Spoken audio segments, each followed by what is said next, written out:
जैसा आपका अमाउंट है ना उसका रेप्लिका और परसेंटेज, हर एक अमाउंट का सेम कन्वर्जन है खाली परसेंटेज फॉर्म में। इसका मीनिंग क्या मैं बताता हूँ बाद में। करना क्यों है? कितना है ये? 69.333। हाँ वो 3332 दैट इज ओके। ये 2 लाख का कितना है? एवरी आइटम समझ आ रहा है कैसे आ रहा है percentage? Individual item upon total into 100, individual item upon total into 100, बद्दू 1630, every item upon 60,30,000 into 100, total of balance sheet. बोलो कितना है? हाँ सर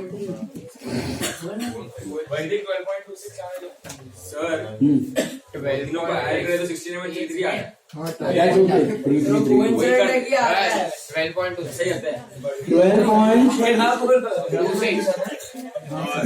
12.26% और ये आएगा 30.37।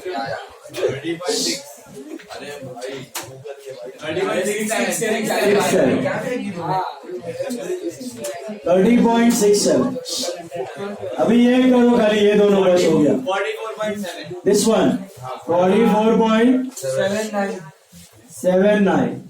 उसके जैसा ही है, amount positive percent positive, amount negative percent negative. ये 35.5। अब इसका मतलब क्या हुआ देखो, परसेंटेज तो कैलकुलेट करना सिंपल है, मतलब आपको पूछने वाले नहीं है, नॉलेज से।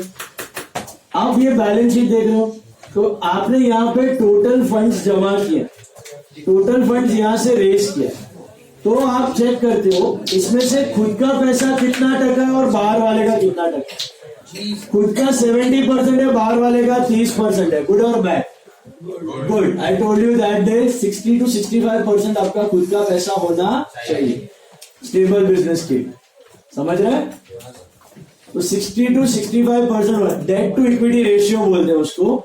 इट शुड बी मिनिमम 2:1, मतलब 60% तक भी डेट हुआ तो चलेगा, 40% इक्विटी हुआ तो भी चलेगा, उसके नीचे इक्विटी गिरना नहीं चाहिए। और इनफैक्ट 100% खुद का पैसा हुआ तो चांदी चांदी, zero debt company, these are the best ones. Okay, फिर इधर आपका मेन चंक क्या है? आप मैन्युफैक्चरिंग बिजनेस पे हो तो मेजॉरिटी पैसा कहाँ इन्वेस्टेड होना चाहिए? Fixed asset. तो अभी इस बिजनेस में 100 में से 50% ही फिक्स्ड एसेट है, ये एकदम अच्छा साइन नहीं है। 70 to 80% कम से कम होना चाहिए। इन्वेस्टमेंट नहीं भी हुआ तो चलेगा, इन्वेस्टमेंट है इसमें 10%, ठीक है। वर्किंग कैपिटल 20 से 30%, तो 30% के आसपास है, it is a fair sign, good sign. So बोलने का मतलब यहां से जनरल आइडिया आता है कि बिजनेस ने कहां से पैसा रेस किया, कहां पैसा इन्वेस्ट किया, कितना पैसा किस जगह पे इन्वेस्टेड है, कितना पैसा रेज हुआ है। समझ आ रहा है? कैलकुलेशन समझा? That is your common size balance sheet. Now see some number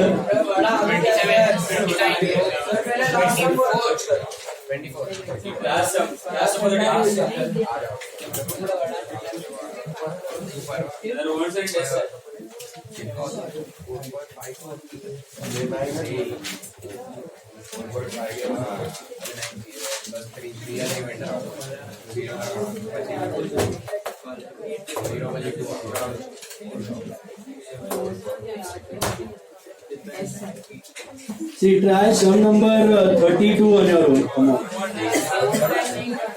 Try sum number 32. Same, उसमें खाली 32 में है ना 2 साल का डेटा है। नहीं कॉमन साइज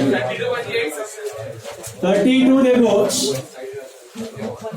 32 में आपको 2 साल का डेटा दिया है, तो 4 कॉलम कैसा करने का? अमाउंट परसेंट, फिर अमाउंट परसेंट, दोनों अलग अलग। 2017 पूरा अलग, 2018 पूरा अलग। तो अमाउंट परसेंट, ट्राई करो, मैं भी सॉल्व कर रहा हूँ बोर्ड पे, चेक करो।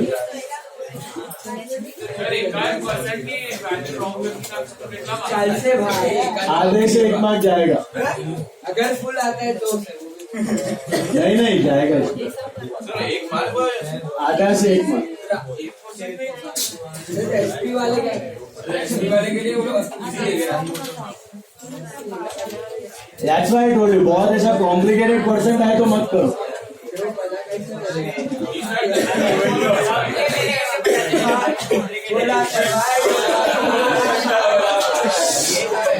सम का साइज देखो ना भाई, साइज देखते हैं लेंथी सम है और एक रफ में बैलेंस शीट का टोटल आप 2 मिनट में ढूंढ सकते हो। फिक्स्ड एसेट देखो, इन्वेस्टमेंट देखो, नेट करंट एसेट देखो, रफ में कैलकुलेट करके देखो। 10 लाख 20 लाख राउंड फिगर आ रहा है तो वो करो, आधा टेढ़ा आ रहा है तो मत करो।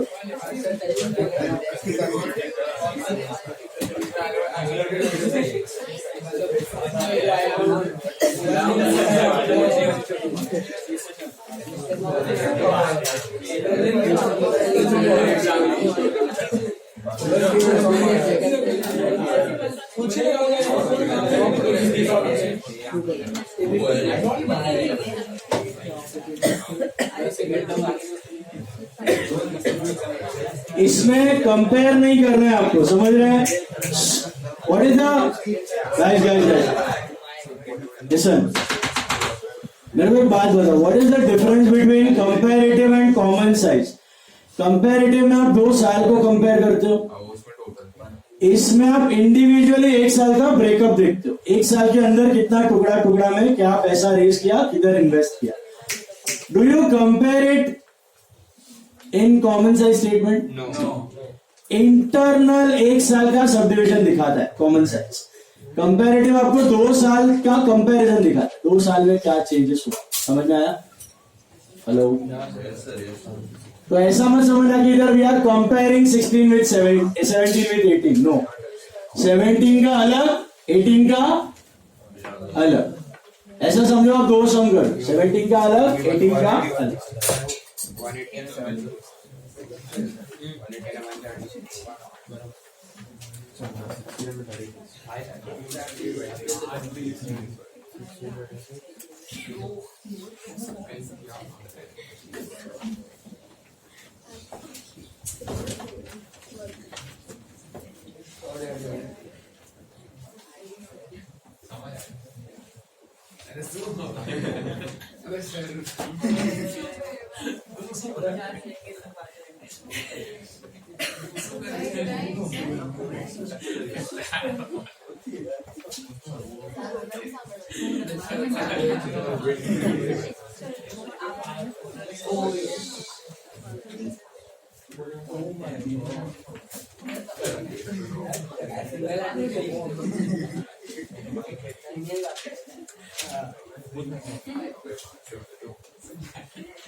180 तुम्हारी लाइन पर नहीं पीटेगा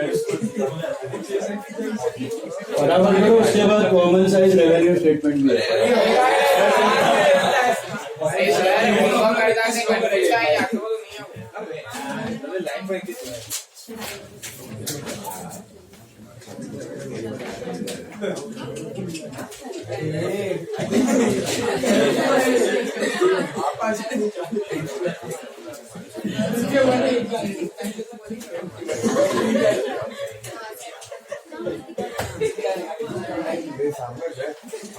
नीचे पब्लिक पागल हो रही है सब पता काम कराने का। चलो फटाफट इस परसेंटेज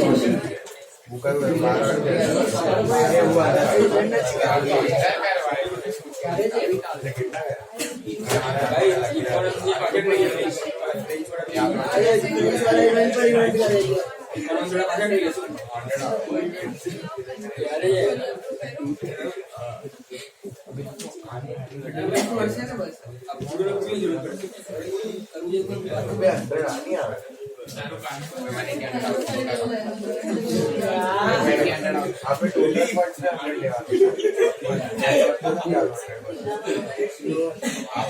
फंड हाँ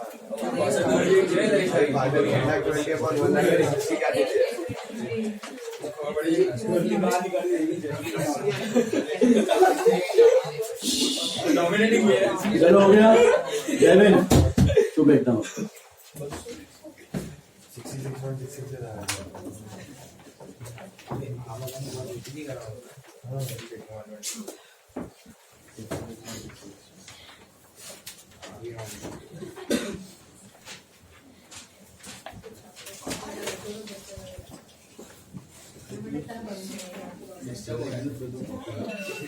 You only are disturbing. Shut your mouth.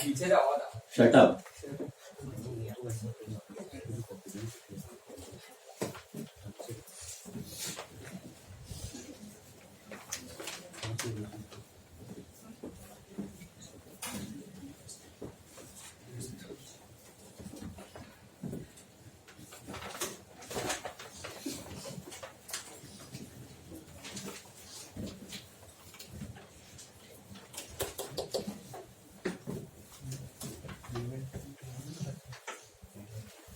Don't do like amount, percent. Okay, these are two independent years you are looking at.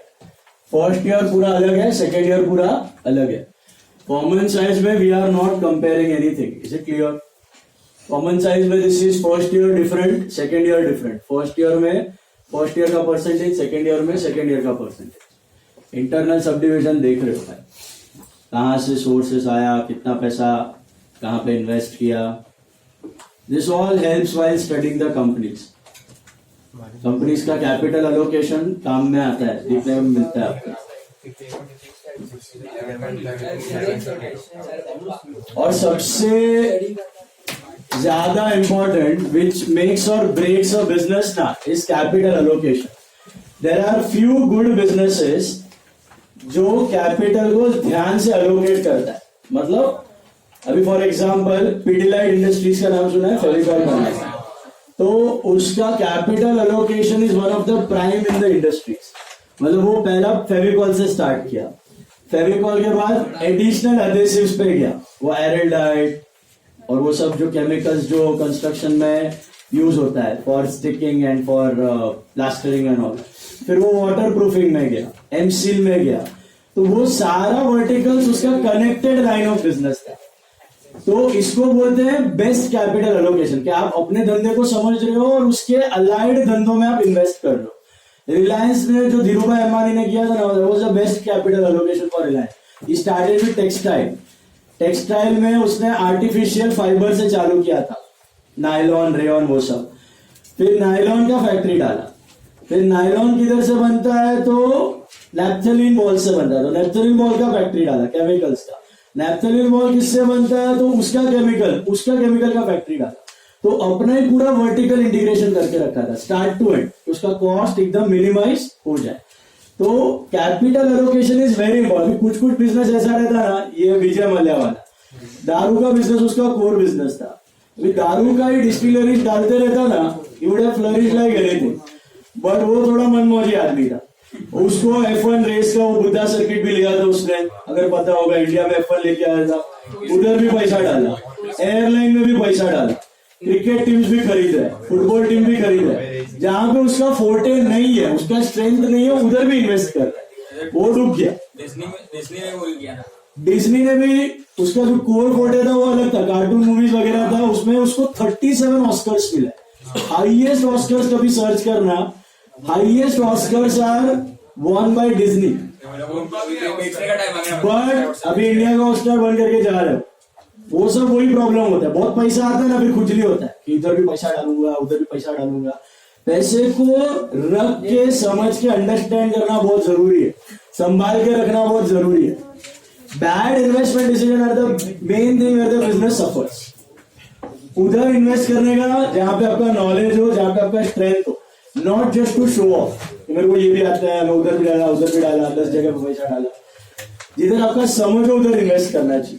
इसलिए अभी रिलायंस देखो, एक जगह पे इन्वेस्ट कर रहा है, लेकिन टाइम ले लेके करता है. ऐसा नहीं कि सब जगह एक साथ पैसा डाल के चालू कर दिया। वॉट एवर फील्ड, अभी उसको फॉर एग्जाम्पल बैंकिंग उसको आने में बहुत पहले आ जाता था, 20 साल पहले बहुत पैसा था उसके पास।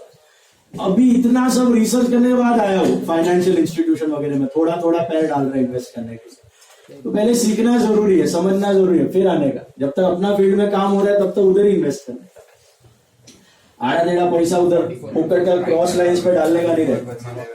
चलो अभी total point, what will you take as 100%? Come on, total पहला सर पे फोकस करो। So I will consider 180,000 as 100%. Is it clear? Everything as a percentage of 1,80,000 now. So 80,000 upon 180 into 100. 44.44%. 20 upon 180. 11.11%. 11.11%. 66.67 कर देना. 22.22%. 11.11%. 23.33%. ऐसा कोई सम आ गया तो कर लेने का. 66.67 कर दो. 11.11. 33.33. 11.11. 22.22 and 100. इसमें अभी क्या 100 लूंगा मैं? 1,70,000. ये थोड़ा अतरंगी है. 45.45%. 36. 13.64. 70.45. 9.09. 20.45. 29.55. 80. Very good. 36. 27.27.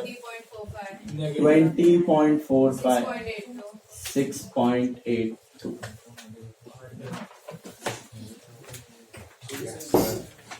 So you get to know the capital allocation. इसलिए मैं रेशियोज अभी पढ़ाने वाला हूँ. Next lecture I will be doing ratio analysis. उधर हम लोग देखेंगे कोर रेशियो, सबसे इंपॉर्टेंट रेशियो जो बैरोमीटर होता है इन्वेस्टमेंट का. हो गया, ये हो गया.